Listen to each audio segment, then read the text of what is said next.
he was the greatest quarterback in NFL history. During an 18-year career with the Baltimore Colts, Johnny Unitas won 3 championships and broke nearly every NFL passing record. The Hall of Famer, who made sudden death part of the American language, died of a heart attack yesterday at age 69. Tonight, there's not a dry eye in the world of football, and Baltimore is mourning its adopted son. Joining us from Tuscaloosa, Alabama, to remember Johnny U's life and legacy are 2 legends in their own rights. Former Green Bay Packer and Hall of Famer Bart Starr, and Hall of Famer and former New York Jet Joe Namath. Welcome to both of you. Thank you, Greta. Bart, first to you, why was he so great?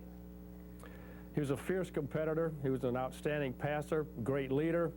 He was a super gentleman, and I thought that his tight end, Mackey, said it best. He said when you got in the huddle with him, it was like being in there with God. Joe, why was he so great? You know, I had some people that influenced my life in football. One was Otto Graham, Bart Starr, and Johnny Unitas. And Johnny showed the leadership instincts, the desire, the toughness that I just hoped to achieve. Getting to know Johnny over the years, I just loved him. You know, he was the main man at that time. Again, this guy and Otto Graham were my 3 main guys. Bart, you know, of course, as all the viewers know, I'm a great Green Bay Packer fan. My hands are barely warm from watching you play against Unitas from the 60s in Lambeau Field. It was so darn cold. But when you went up against Johnny Unitas, was it different? Were you more concerned because it was Johnny Unitas? I wasn't concerned. I was more inspired because very few people know this, but I studied him when I was coming up in the Packers, because the first 2 or 3 years I was there, we were struggling, and this man was already becoming a star with the Colts, so I actually studied him. So to go up against him was a great challenge. What did you study about him? I mean, what was it that, you know, that you thought was important? Greta, I looked at everything. As Joe can appreciate, his technique, how he handled himself in pressured situations, and obviously it's just on film, but you can sense that if you're that position player.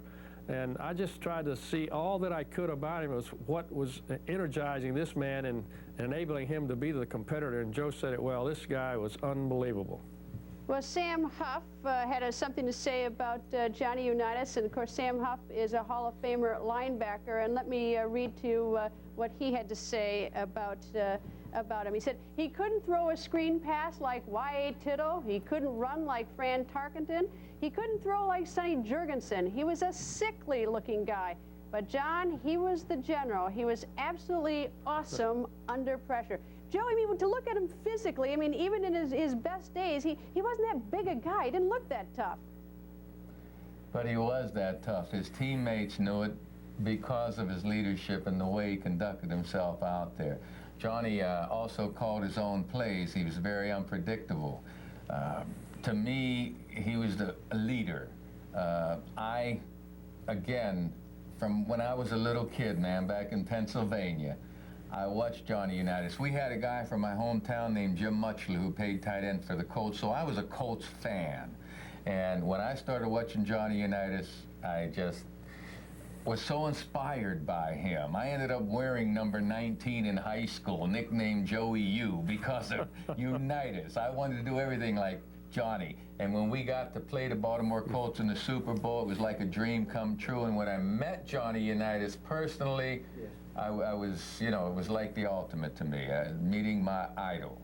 All right, Bart, Joe, both please stand by with me. We're going to have much more on quarterback Johnny Unitas when On the Record continues.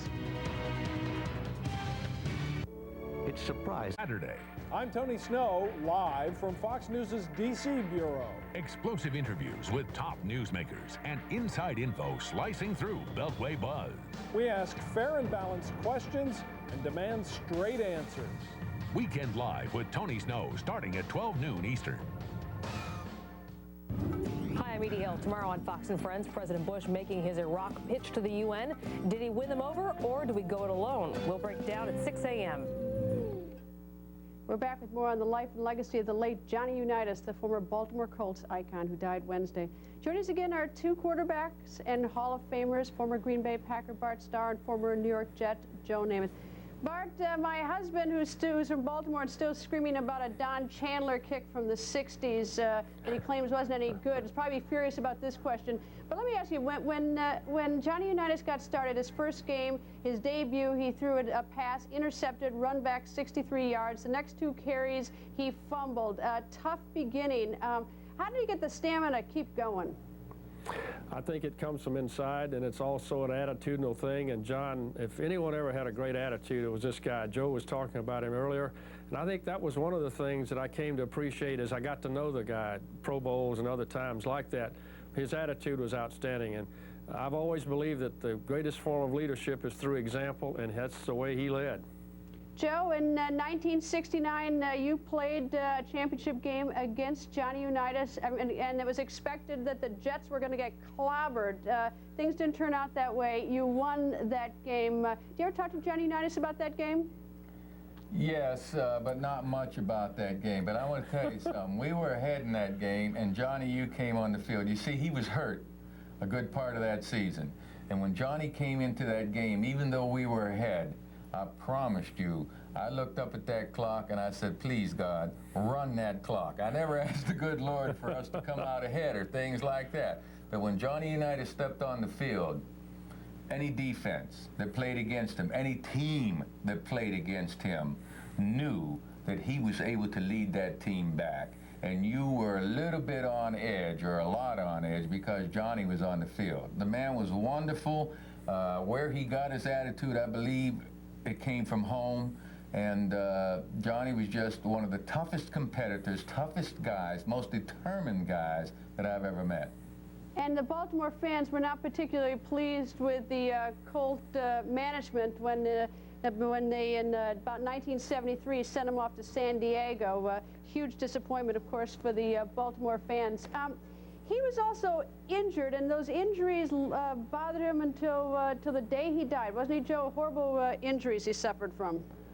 Well, that's true. That's right. And that's the nature of the game. You know, you got to be awful lucky not to have injuries. And Johnny, with the rules, the way the rules were then, these guys used to knock Johnny down after the ball was well gone. They'd get him down, twist his head, twist his ankles, twist his knees. The rules were much different then, and the players were more prone to get injured. But Johnny hung in there. He was tough.